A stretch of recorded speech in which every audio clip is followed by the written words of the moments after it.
Hello, everyone in our Women's Net community. Welcome to a chat with our January 2025 grant winners. Today, we're speaking with Katie Loewen of K&M Home Repairs, who's our business-specific grant winner in the skilled trades category. We also have Courtney Ray Goodson of Courtney Ray's Peanut Brittle, who is our Amber grant winner. Our startup winner, Lilac Frost of the Mossery, couldn't be here today, but she also received a $10,000 grant this month. And I'm Marsha Layton Turner, and I'm just one of the Women's Net Advisory Board members. So, Courtney and Katie, thank you so much for making time to speak with me today. I know you're both super busy, so I appreciate it. Thank you for having us. Yeah, thank you for having me. Sure. So let's start kind of at the beginning. Courtney, since you're first on my screen, why don't we just take a second and have you tell everybody about your business and where the idea originated? Sure. So I'm Courtney Ray of Courtney Ray's Peanut Brittle based here in Austin, Texas. I offer a line of gluten-free brittle with vegan and dairy-free options. And I would say very high level, it was a very sweet story of how we got started. It's kind of was focused on women's empowerment. It started with a sweet friendship with my great uncle Ray, who had a 35-year-old peanut brittle recipe. And actually, after college, I left to serve as a Peace Corps volunteer in the South Pacific Islands, predominantly working and volunteering with Hindu women. And my great uncle Ray would send me brittle to my village, and they all loved it. And I realized there was kind of a way of creating community and creating closeness and bringing a lot of laughs. And so there's a woman there named Roshni who I just felt very compelled to help. I offered her, we did a lot of business advising together. And the whole time we would talk about, what she would do if she got a little money to start her own business. And so after my service was complete and I returned to the US, I did a crowdfunding campaign called The Power of Uncle Ray's Peanut Brittle to raise money for her. And if you donated for her to start her own company, I would make you my Uncle Ray's Brittle. And so, and it's a long story medium. In short, it changed her life. She now owns a piece of property, bought a car recently, and her family, her son's in pharmacy school to help people too. And it ended up changing my own life. I started my own peanut brittle company from that. So peanut brittle changes lives. That's the story. and makes me hungry. That's awesome. Yeah. Oh, had people excellent. Had people in the village had peanut brittle, or was this a no. Okay. Yeah, it was in the South Pacific, more of like a tropical climate. I don't know that they even grow peanuts there. And so it was very much like a fun, really crunchy, sweet treat. And so yeah, Awesome. it was new for them. Very cool. Yeah. And Katie, tell us about K&M Home Repairs. What do you do? How'd you get started? Yeah, hi. Okay, so I'm Katie. My business is K&M Home Repairs. We are handy woman services, and we tend to focus a lot on windows and doors, especially restoration-based projects. We also do a little bit of minor electric and a minor plumbing. The K stands for Katie, and the M stands for my partner Mallory, because even though I kind of grew up in and around the trades, I never actually got an opportunity to work because women aren't, commonly historically reflected in the trade. So during the pandemic, I lost my job. I was laid off because I was in event production and there weren't concerts happening anymore. So I needed work, and she invited me to go do a window job with her to fix and replace some windows. And I just had a lot of ideas and got really excited once I started working on homes. I was like, wow, I love this. I'd been toying since like 2013 of owning my own business and trying to figure out what that would be. And when I was at that job, it was like I always wanted to work with my hands, and it just started sort of piecing together. I'm also a stained glass art hobbyist, so I taught myself how to do stained glass. My grandfather was a phenomenal stained glass artist and would make all sorts of windows and fancy things like that. And then my other grandfather owned a construction company. So sadly, my grandfather did the stained glass passed before he was able to pass on the trade to me. But as I got into it, I felt like reconnected with him in a whole new way. And I have a lot of his original pieces in my home. And I mean, similar with the carpentry side of things, I mean, there's a part of me that feels closer to them and wishes I could have gotten the opportunity when I was younger to like work with them on these things and ask them a bunch of questions. But I guess it's always been in my blood. But my partner is the one who brought me on, and she owns her own business. So she was very encouraging of me starting my own business, and she introduced me to my first mentor, and his name is Todd.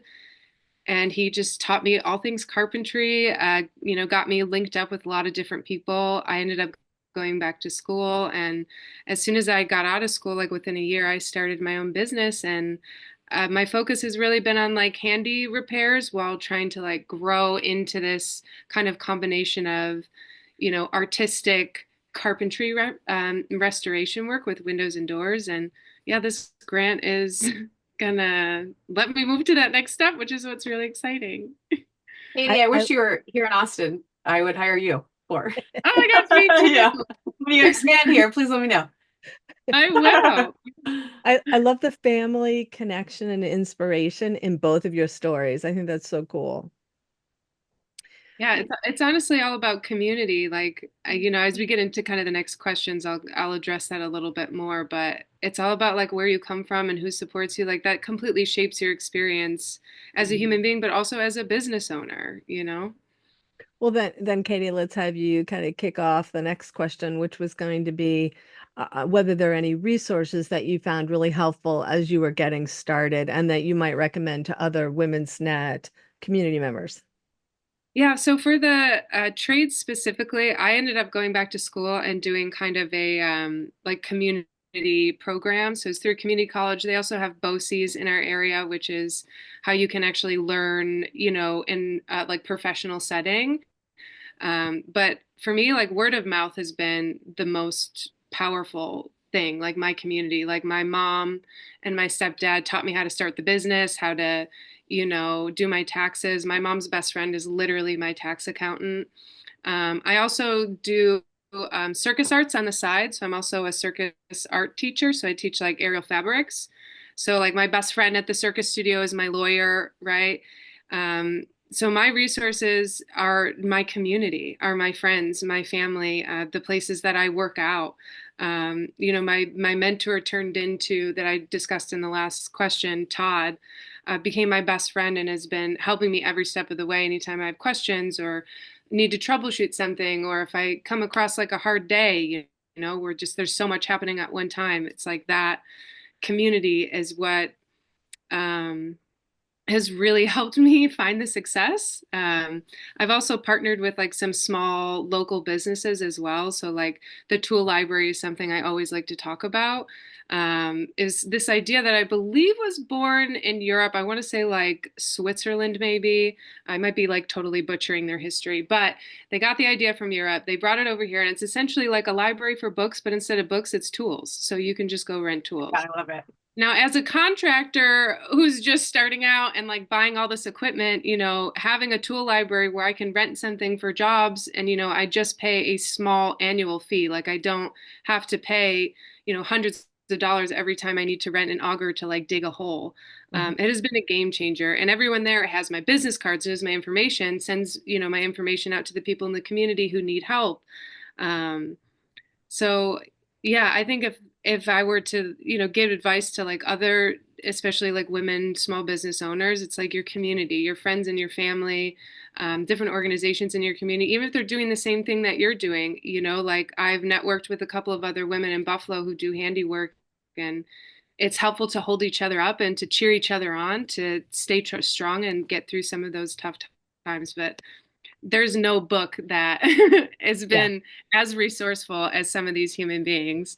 Having said that, if you're looking for reading on, trades, give me a call because I got a lot of books, especially regarding windows and doors. I can send you my window sash Bible. Awesome. But yeah, human beings for sure. Just my community. It's like been the biggest resource in helping me figure out how to do what I'm doing. Great advice. Courtney, how about you? Any resources that you have found in your journey to be super helpful? Yeah, a couple things. So when I read Good Food, Good Business right as I was getting started. And I think that was one that anybody in CPG, consumer packaged goods, it just kind of helped painted a clearer picture of what my paths could look like based off how I structured my company. And then secondly, I did sync up with a local small business development center, SBDC. It's a free resource for no cost business advising. And I loved my mentor. She was amazing. And she had a lot of experience working with food. She was great. And then kind of, this also like kind of answers the next question. I hope not to skip ahead, but and also based off what Katie said early is your community. And I have taken an approach of trying to be like really scrappy, and I'm a fan of bartering. And so there was a time for marketing to date. I've been featured multiple times nationwide, on camera and magazines, and I think I've only paid $20 on like a Facebook ad one time. And it really is, you never know who's in your community, who knows what. And for bartering, I had some product that it was right after the holidays. I was sitting on a little bit more inventory than I would have liked to, just because it can happen. Sure. And so a local Austin, a female magazine or a women's magazine reached out, and they had an event coming up, and I donated product, or I gave them product and then they featured me in print in their magazine later in the year in the holiday gift section. I thought, wow, this is like a win-win that didn't involve, we were just able to make it work with this, like you can do good with what you've got. Yeah. That's kind of a little mission of our company. And with marketing, I remember I was doing a demo at a central market, like there, and it happened to be a day like nobody was in the grocery store. It was so quiet. And I was like, oh my God, what am I doing with my life? I think I'd like just been silently crying to myself, in like the grocery, just like near the refrigerator section. But it was just this like nice older gentleman walked up, and we got to talking, and I was asking him questions, and sure enough, his daughter was a producer on the Hallmark Channel on their Home and Family TV show. And that's what allowed me to kind of get connected with her. And then I was then featured on their show for World Peanut Brittle Day. And so you just never know, who's around you and who you can connect with. And I'm a huge fan of like, you can be crying the moment before something really great happens. Yeah. So if that all helps. Great tips. Katie, how about you? What I know that I'm guessing that community is also going to be perhaps what you leverage in your marketing, but are there other things that you've found helpful marketing wise? So I started out marketing just through like social media and Google. So using Meta just to try to target people in the Western New York region looking for handy services. And I got a lot of calls from running, a bunch of different ads for about 6 months. Wow. It was really helpful for the startup, but honestly, the way that I run marketing now is very different. I really focus a lot on local resources. So one of the places that I do a lot of advertising through is the Western New York Gay and Lesbian Yellow Pages. Um, Also, as a queer person, I want to be like representing in the queer community and supporting other queer communities, and so supporting them is really important to me. And they run like discounts, so like the longer you advertise with them, the cheaper it is. Plus, if you like get organized and make sure you sign up for like Pride Month, they do discounts on Pride Month, and they have all sorts of different things for people. They can do online ads, in-person ads that they like mail out to people. But I'm a really big fan of them and like the tool library as well, just because like everybody's going to the tool library looking for resources, and people are going to the yellow pages looking specifically for like alternative businesses that, have, a social purpose to them, as well as like, for me, a trade purpose. I also had a friend, again, relying on that community, who was a freelance photographer, and she knew about what I was doing with my art and my business. And one of the things she really liked was I will use scrap materials from jobs, and instead of throwing them out, I turn them into different things that people can use in their homes. Oftentimes I'll just give it as like a free gift for somebody, like a friend or a client that I'm working for, like, hey, we demoed this thing and I made a shelf and I don't know if you want it. kind of thing. But she was really interested in the sustainability approach that I was having. So she got me an interview with Buffalo Magazine. So that ended up going out in print and got me a bunch of business as well. So yeah, I kind of started like really broad, just, beginner baby business owner, being like, okay, this is, I know Meta's available, I know Google is available, and they have, but I quickly got away from that just to try to focus more on like not just my community, but like other local organizations, and even just dropping by, like, hi, I'm Katie, this is what I do.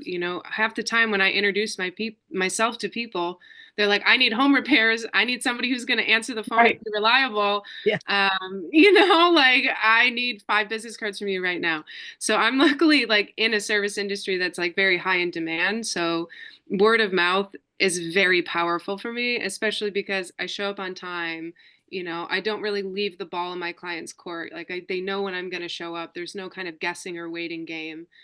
So it's a combination of like how I run my business, and again, really relying on that community and like local resources to help me get out to the people that are in my area, because it is a local service I'm providing. Yeah, your mention of the tool library, which is such a cool concept, makes me think of painting contractors and connecting in paint suppliers like Sherwin-Williams, let's say. So I think that's a really good marketing tip for other small business owners. Think about where your customers are going, because I know that's how I found my painter locally. I went into Sherwin-Williams, like, who would you recommend and who should I steer clear of? And they had names because they supply. So yeah, great marketing tip for people Yeah, looking and for even ways. supporting local building materials. So there's like certain local businesses that are like where I get my building materials. And they're, specific to Buffalo. You're not going to find them in other places. Yes, you can get similar materials at like Home Depot or whatever, but since we're so close to the border and a lot of building materials come through Canada, you can get different deals depending on where you're going to go. And if you're loyal to some of these local companies, they're very loyal back to you. So yeah, building those relationships honestly has been the best thing for my business and my marketing strategy. Um, but again, I'm really focused on like providing a service in a local area. But Yeah, yeah. yeah, excellent. So, last question, how can we in the women's net community show support for your companies? And Courtney, let's go back to you. What can we do to help your business grow? Yeah, I'd love a follow on Instagram, social media. We're at the Brittle Babe. My mom came up with that. Love it. It's funny. And voting for us on the year-end grant. We've got some fun, I would say, demos that we're hoping to accomplish that are more like activations and experiences at the grocery store. So we'd be excited to do them. Wonderful. And Katie, how about you? I would say the same. Vote for me. Okay. Uh, Biggest thing I think women.net community can do is vote for me when the time comes to vote. But the other pieces of that is like if you're in Buffalo or the Buffalo, New York, Western New York area, and you're in need of home repair services, specifically regarding like windows and doors, restoration projects, or even like electrical and some plumbing, um, call me. There's really nothing too small. I think where we've tried to get into our little niche is not only in this restoration place, but also no job is too small. I think a lot of contractors out there are like, that's too small. That's not big enough. And for us, I really just want to help people. So, I will take a lot of those small jobs, even though they're not big money makers, but I want to help people. And, one of the other things that I think is kind of unique about my business is that we offer DIY consulting services. So if you don't know how to do it and you want to learn how to do it, we will teach you to do it. But there's no trade secrets here. We're here Wow. to help support Yeah. people. Um, and the last thing I would say with the women.net community or women.net community is that if you're a woman and you're in the trades, or you're a queer person and you're in the trades, like I'm always looking to network with other people who are in this industry with me. I've had a lot of women over the years just reach out and be like, hey, like I see what you do. And I saw this, Instagram thing or this, you know, magazine article about you, and I want to get into the trades. And, there's women I talk to who don't even live here, who live in, Vermont or, Texas, who are just like, I'm lost, can we connect? And we'll chat, and we'll text each other or have video calls. and stay in radio contact with each other, because I think so much of what we're doing as women, owning our own businesses, being in my industry or a different one, it's like we have to support each other. We're stronger together, and supporting each other, we can help each other be more successful. So if you're just wanting to get in the trades, you don't know how to get into it, you're just, interested in what I do, like call me and let's talk about it. I would love, love, love to help other women, find their place in the world as much as I've enjoyed the experience of finding my own place here. Excellent. Well, thank you both so much for sharing your story, sharing your tips and advice for other women business owners, and congratulations again on being our January grant winners. Thank y'all so much. Thank you, thank you, thank you so much.